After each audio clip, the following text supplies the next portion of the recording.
The interaction between the environment and peoples throughout the world affects the quality of life on this planet. As citizens of our community, we can participate in decisions impacting our city, state, and nation. In this series, we explore the effects of our influence on the Earth's ecosystems, as well as alternatives and solutions.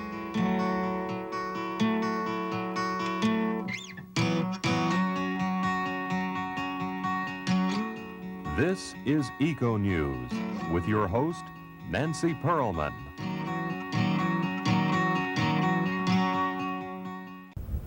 With me today in the studio are some feathered friends and their human rehabilitators.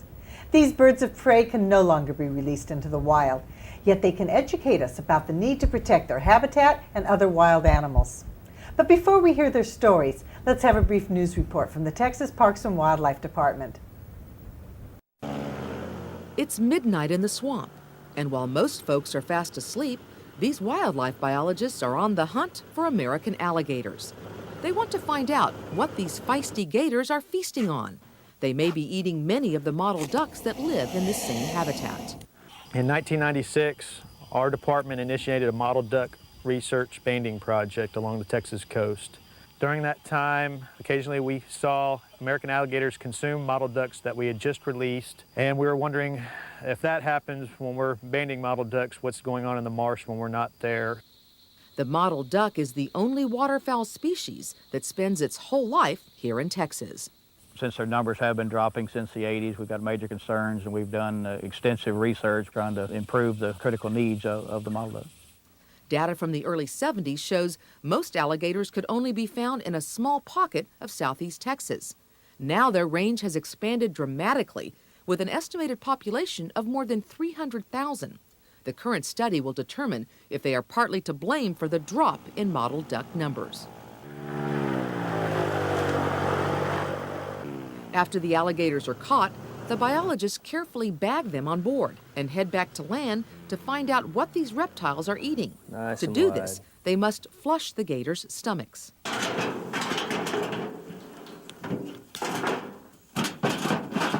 So now he's doing, he's filling the stomach up with water. You can see the stomach starting to expand with water. Once it gets full, Matt will push on both sides and forward, and it should expel whatever's in its stomach. 150 alligators were examined from Port Lavaca to Port Arthur. And while biologists found lots of crab shells, spiders, and snake skins, they found no mottled duck feathers. We found feathers in one stomach, but we don't believe these to be mottled duck feathers. So far, preliminary, looks like the alligators are not the culprit. That it's our first thought that there's more going on out there in the marsh than we know about. These marsh neighbors' lives seem to be parallel. Both rely on healthy wetlands. More work needs to be done before scientists figure out what's happening to the mottled duck. Regardless, biologists say alligators have a role to play. The alligator is very important in our marshes. It is the keystone species out there. It's a top carnivore in the United States. It's very important for our ecosystem out there that we have those alligators out there in the wild. This is Lydia Saldana for Eco News.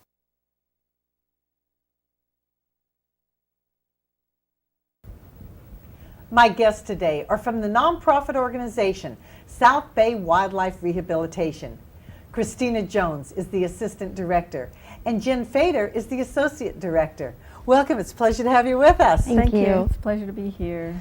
I'm so excited to have these beautiful animals with us.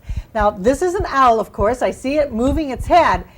It doesn't move all the way around, though, does it? 270 degrees. It goes all the way around backwards, but not completely around, or he would strangle. Why do you have it in captivity?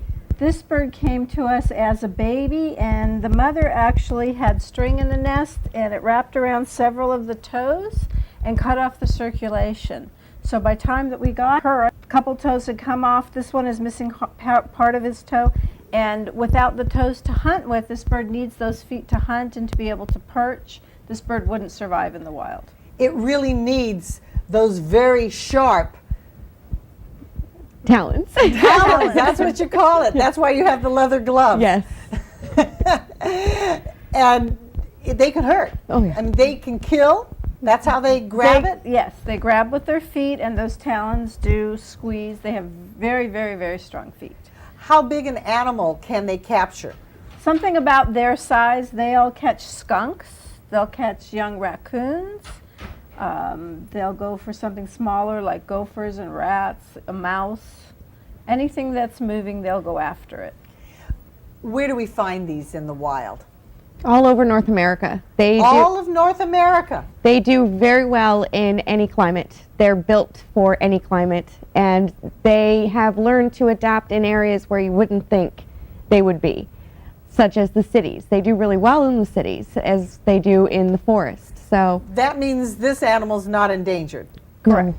But it's wonderful. We don't really want a lot of endangered and threatened No. species. No. We want them to be healthy populations. Definitely. It's a shame they have to adapt to an urban environment. I guess the cars, the lights, and electrical poles can get almost any bird of prey. Absolutely, definitely. Is a real major concern. Now, how big do they grow? Is this full grown? This is full grown. Cluck is about 3 years old now, so this is as big as she will get. When they grab their prey, do they kill it right away, or how does that work in terms of their eating patterns, in terms of what you're feeding it? What we're feeding her, she doesn't need to kill. The birds that we have here don't need to work for their food any longer. They do the education, which in some instances can be a little stressful. So they have it pretty cushy. But the ones in the wild, they do use their feet to strangle or squeeze their prey, but their beak is the real weapon. This particular animal seems to have a variety of colors. I assume that helps in the wild protect it? Yes, these birds during the day, of course, would be sleeping because this is a nocturnal owl, and so she would be snuggled up against the bark of a tree, and you can see how well she would blend in. And with the dappling shade, when you look up into a tree, if you're not even looking at those eyes, she has them closed or against the tree, you're never going to see that bird up in that tree. Particularly at night, or even during the day. During the day, absolutely. The bird can be there and just blend right in. Right. You don't so see the they're eyes. there, but we don't see them during the day because they're sleeping and holding very, very still. And that's part of how they camouflage, is hold still. Now, we're not hearing a lot of sounds. Do they make many noises? They make a variety of noises, depending on what time of year it is. They do the infamous hoot that is in every single scary movie, no matter what. So all owls hoot.